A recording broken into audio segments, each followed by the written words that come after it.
Welcome and good morning. I'm Josh Coyote, today's worship associate. Today we are bringing this service from the UU Church Sanctuary, Daniel Schwen and I.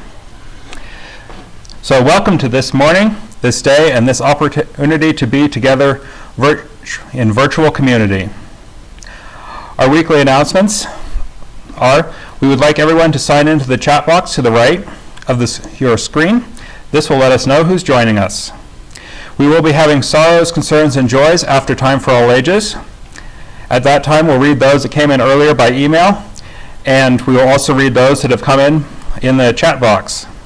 Since there's a bit of a lag, I recommend you send those in after we light the chalice. Next week, Carrie Schurz will be giving a sermon, and the week after that, we will have Reverend Kevin Carson coming to this church. Men's group will be held in Lorenzo Vega's yard. Jim Sathey can give you directions for that. And lastly, before we get started, we need to mention how we stay afloat. Later in the service, we are going to have an offertory time. There are several ways you can donate to us. On the screen, there is a photo of our website showing where you can make your offering. You can go to the church website and click the Give button in the upper right-hand corner between Search and Contact. When you click on this button, you pay by PayPal. There's also a box where you can note what your donation is for. You are also welcome to send your pledge or other donation by mail to the church's P.O. Box number, which you can find at our website.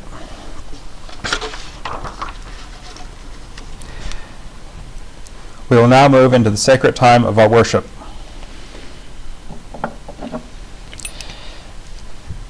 As I ring the chimes 3 times, take deep breaths and relax so we can move into worship. For this moment in time, let go of your anxieties, fears, and worries. Be in this moment.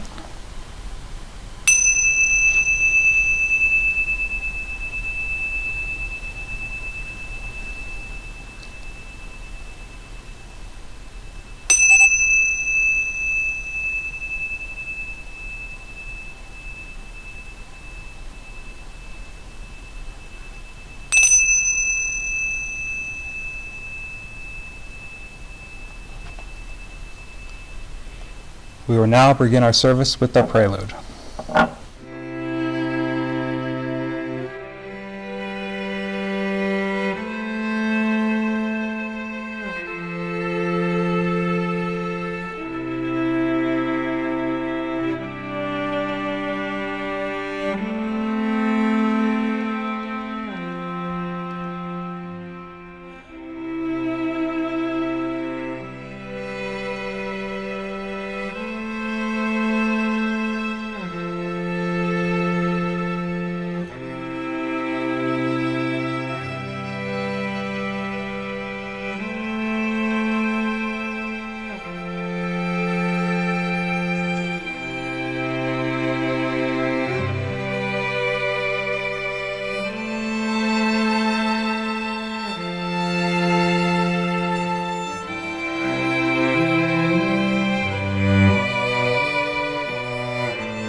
Since we are not all together, I will read our church covenant for us all.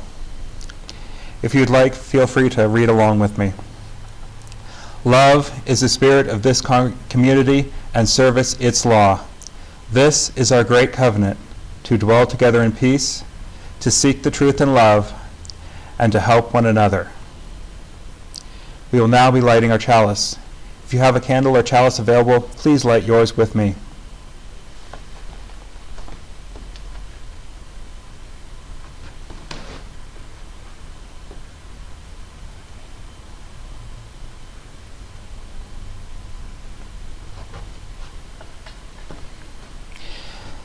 Flame of fire, spark of the universe that warmed our ancestral hearth. Agent of life and death, symbol of truth and freedom, we strive to understand ourselves and our earthly home.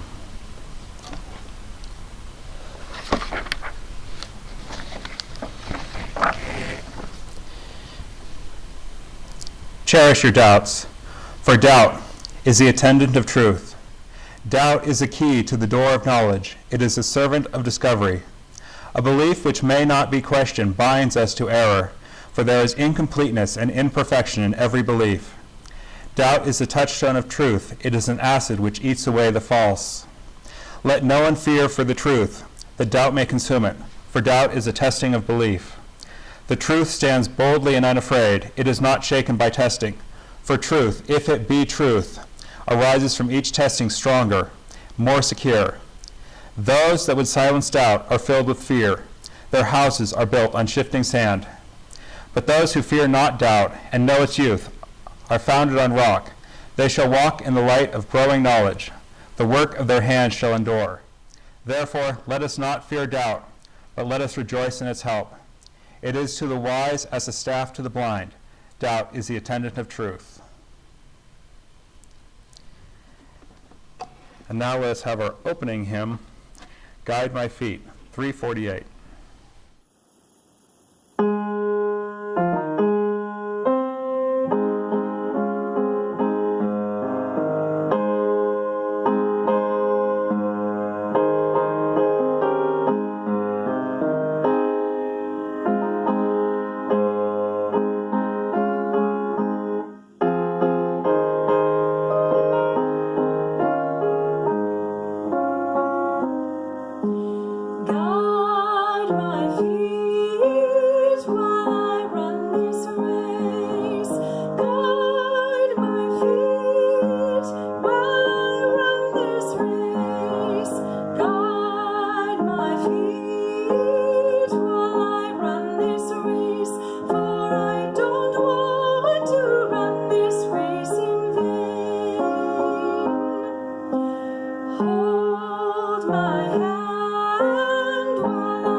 Guide my mind as well.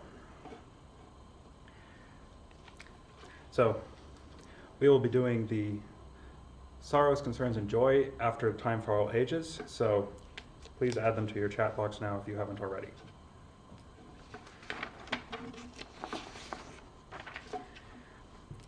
Once upon a time, there lived a donkey.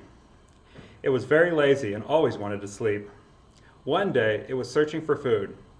He found a lion skin. He put it on and looked at his reflection in the river. Wow, I look just like a lion. No one can say that it is me, for I must take advantage of this, the donkey said to himself. The donkey wore the skin and marched into the village. Seeing a lion in the village, the villagers got scared and started running here and there. The villagers left their food and belongings out there in the open. The donkey ate as much as he wanted, and he growled more and went back to the jungle. For the next few days, he relaxed and enjoyed what he had brought from the village. When his supply ran out, wearing the lion skin, he walked into the village once again.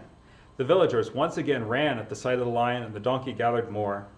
This went on for many days. Every time he was successful, the donkey's confidence grew. The villagers thought of doing something about the lion, and so the villagers decided to follow the lion. The donkey went straight to the wheat fields, talking, and started singing loudly. The villagers who were behind him recognized his braying. They were shocked to see a lion braying. It was a donkey braying in a lion's skin. Let's teach him a lesson, they said. The villagers caught hold of the donkey and beat him mercilessly.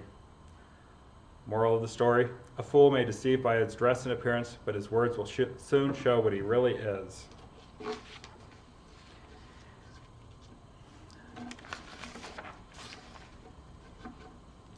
Now, this is a very special time in our congregation where each of us has an opportunity to share major events in our lives, our joys, our concerns, and our sorrows, so that they all can be uplifted by our UU community. As Daniel Schwen reads the sorrows, concerns, and joys that were emailed to us, I will light a candle. Okay, first we have a joy from Reverend Kevin Carson. Marty and I are happy and thankful to have finally arrived safely in Idaho. We're looking forward to meeting everyone in person as circumstances allow. We have another joy from Diane Chambers. This is Diane and Joyce Chambers, and we wanted to share a joy that Diane's daughter is doing well with her pregnancy and has found out she's having a boy and has named him David after Joyce's husband, the child's great-grandfather. And we have a concern from Karen Shropshire. My 90-year-old father passed away Friday night after declining health during the past month. During his last days and moments, he was surrounded by loving family and caregivers. Confined to a wheelchair for the prior 3 years, he is now, at last, free again. And we have another sorrow from Bill and Cindy Miller. We lost a dear friend, a 35-year-old gay man whose family had disowned him. We do not know the cause of his death, but this is a great loss for our family. And then we have a joy from Elizabeth. Clarissa is happy she got new pants because she grew. And we have a joy from Rob Logan, who's thankful for the recent visit of our son David, his wife Amanda, and our 7-month-old grandson Max. And we have another joy from Arthur Kuhl, who celebrated his or their 55th wedding anniversary on Friday.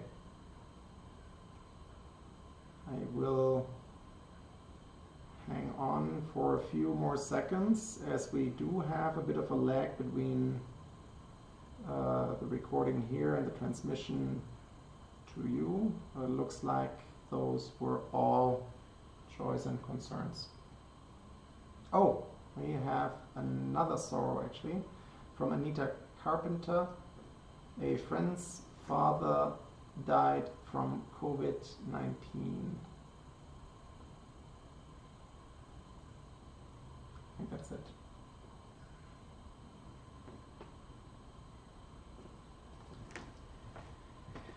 We lit one more candle for all those sorrows, concerns, and joys we hold in our hearts and are not yet ready to share at this time.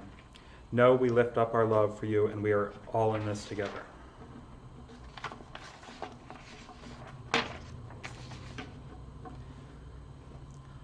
Lies can be contagious. This fictional example is from Harry Potter and the Methods of Rationality by Lisa Yudkowsky. Harry ate another bite of his cereal, his eyes going distant now. no longer meeting her own. Think of it this way. You skip school one day and you lie and you tell your teacher you were sick. The teacher tells you to bring a doctor's note, so you forge one. The teacher says she's going to call the doctor to check, so you have to give her a fake number for the doctor and get a friend to pretend to be the doctor when she calls.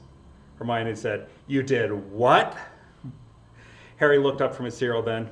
Now he was smiling. "I'm not saying I really did that, Hermione." Then his eyes abruptly dropped back down to his cereal. "No, just an example. Lies propagate, that's what I'm saying. You've got to tell more lies to cover them up. Lie about every fact that's connected to the first lie."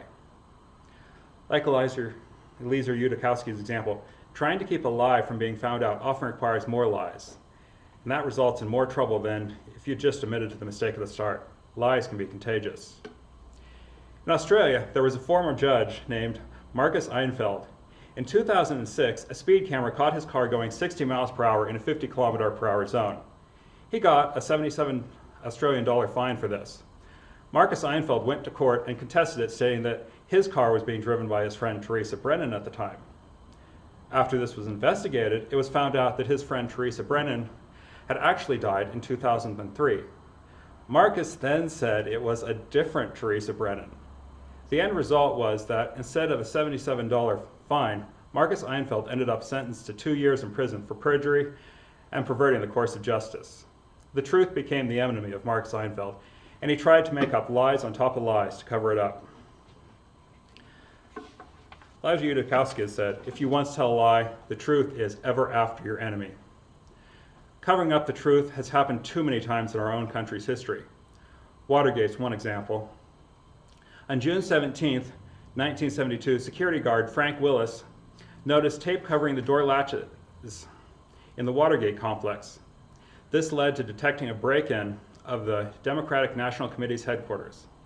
On August 29th, Nixon stated that an internal investigation into the June break-in of the Democratic National Committee headquarters at the Watergate office building revealed that no one at the White House staff, in his administration, or anyone presently employed was involved. Despite President Nixon's reassurances, by May 1973, Archibald Cox was appointed to investigate Watergate. As part of his investigation, Archibald Cox subpoenaed tapes of Nixon's conversation. Nixon refused to provide the tapes, citing executive privilege. When Archibald Cox refused to drop the subpoena, Nixon ordered Attorney General Elliot Richardson to fire Archibald Cox. Richardson refused and resigned instead. Nixon told Deputy General William Ruckelshaus to fire Archibald Cox. Ruckelshaus refused and resigned. Solicitor General Robert Bork finally dismissed Archibald Cox. The truth was Nixon's enemy because he lied and then did not want the truth discovered. Fortunately for the United States, he was found out. Lying in politics continues. After the first 2012 presidential debate between Barack Obama and Mitt Romney, Ursula K. Le Guin wrote, "Sure, politicians always lied, but Adolf Hitler was the first one who made it into a policy. American politicians didn't used to lie as if they knew that nobody cared whether they lied or not, though Nixon and Reagan began testing those waters of moral indifference. Now we're deep in them. What was appalling to me about Obama's false figures and false promises in the first debate was that they were unnecessary. If he'd told the truth, he would have supported his candidacy better, as well as putting Romney's faked figures and evasive vagueness to shame. He would have given us a moral choice instead of a fudge-throwing contest. Can America go on living on spin and illusion, hot air and hogwash, and still be my country? I don't know." In some sense, the lies that Ursula K. Le Guin was talking about things like the exact number of jobs created and how much healthcare premiums have gone up, might seem small, but she has a point. If we let smaller lies be accepted, then in the future, bigger lies will be told. And like Ursula K. Le Guin, I worry for my country. Too many lies are numbing and confusing. In 1978, the philosopher Hannah Arendt said in relation to lies, "The moment we no longer have a free press, anything can happen. What makes it possible for a totalitarian or any other dictatorship to rule is that people are not informed. How can you have an opinion if you're not informed? If everybody always lies to you, the consequence is not that you believe the lies, but rather that nobody believes anything any longer. This is because lies, by their very nature, have to be changed, and a lying government has constantly to rewrite its own history. On the receiving end, you get not only a lie which you could go on for the rest of your days, but you get a great number of lies, depending on how the political wind blows. And a people that can no longer believe anything cannot make up its mind. It is deprived not only of its capacity to act, but also of its capacity to think and to judge. And with such a people, you can then do what you please, wrote Hannah Arendt. Not being able to believe anything is a problem. Truth can be hard to find, but it is very useful. On the other hand, believing the wrong things too strongly can also cause problems. So, for example, if you believe the Bible is literally true, and then from that you can read the genealogy of all the people from Adam and Eve and add them up and come up with an estimate the earth is about 6,000 years old. Of course, to do this, you have to ignore or explain any evidence that contradicts that theory. So in order not to contradict the earth being about 6,000 years old, you would have to stop believing in geology, since it has events that take millions of years to happen. And you would have to stop believing in astronomy, because it has light that travels for millions and billions of years. Even subjects that seem unrelated to the age of the earth, like nuclear engineering, become suspicious. Some of my nuclear engineering books contradict the earth being 6,000 years old. Pretty soon, you would stop trusting the scientific method as a valid method for finding truth and start arguing about ideas like what a theory means. For example, some young Earth creationists have said that since evolution is just a theory, not a law like Newton's law of gravity, evolution is much less certain than Newton's law of gravitation. Scientists are not absolutely certain about anything, so ideas are called theories in acknowledgement of that. And for what it's worth, the theory of evolution fits the facts, but we have discovered that Newton's law of gravitation is only an approximation. So, we started with a seemingly innocent belief that the Bible is literally true, and we end up messing with our epistemology. Believing the literal truth of Buddhist scriptures would have the same result. Basically, any belief for which you are willing to bend your perception of reality and your methods of figuring out reality can cause this. On an individual level, absolute beliefs cause mental failures. On a societal level, absolute beliefs cause faulty epistemology. Be careful what you believe. Be careful of how you come to what you believe. When you discover something is false, admit it and get it over with before the lie compounds.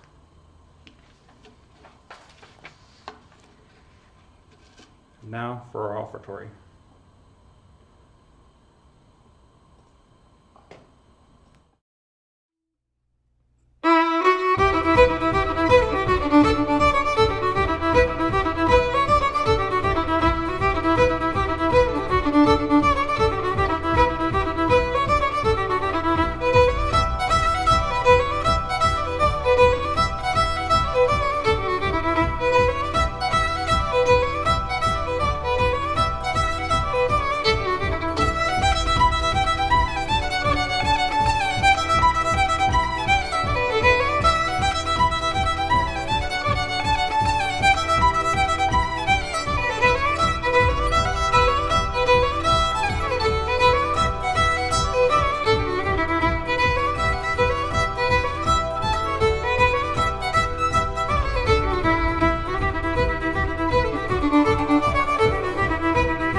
And now we can listen to our closing hymn, The Star of Truth, number 297.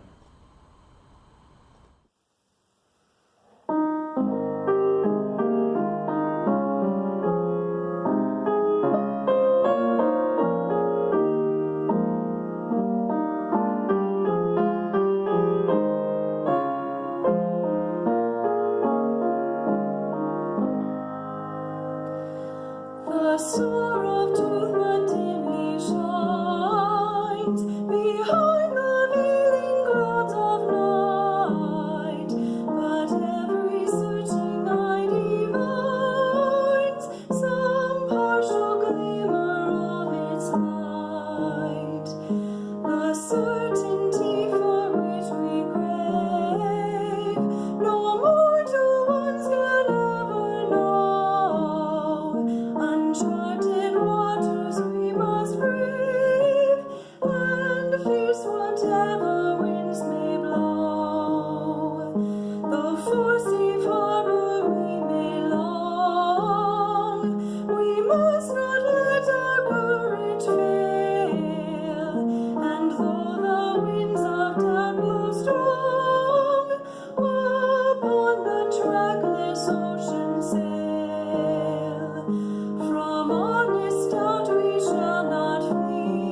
I will now extinguish our chalice with the following words.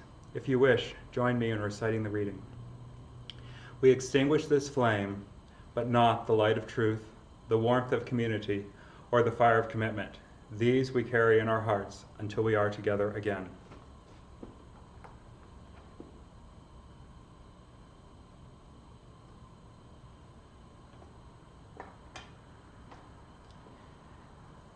And after our postlude, I invite you to participate in our virtual coffee hour, which begins after that. The link to this was sent out with today's service. Now, for closing words. This sermon was originally scheduled for the 4th of July weekend, so in celebration of the United States of America and on the theme of truth, I want to read what made me most proud to be an American this last year.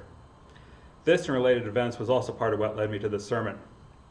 This is a portion of Lieutenant Colonel Alexander S. Vindman's testimony to the House Permanent Select Committee on Intelligence on November 19, 2019.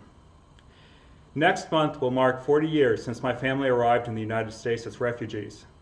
When my father was 47 years old, he left behind his entire life and the only home he had ever known to start over in the United States so that his 3 sons could have better, safer lives. His courageous decision inspired a deep sense of gratitude in my brothers and myself, and instilled in all of us a sense of duty and service. All 3 of us have served or are currently serving in the military. Our collective military service is a special part of our family's story in America. I also recognize that my simple act of appearing here today, just like the courage of my colleagues who have truthfully testified before this committee, would not be tolerated in many places around the world. In Russia, my act of expressing my concerns to the chain of command in an official and private channel would have severe personal and professional repercussions, and offering public testimony involving the president would surely cost me my life. I am grateful for my father's brave act of hope 40 years ago, and for the privilege of being an American citizen and public servant, where I can live freely of fear for mine and my family's safety. Dad, my sitting here today in the U.S. Capitol talking to our elected officials is proof that you have made the right decision 40 years ago to leave the Soviet Union and come here to the United States of America in search of a better life for our family. Do not worry, I will be fine for telling the truth. And now our prelude.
Thank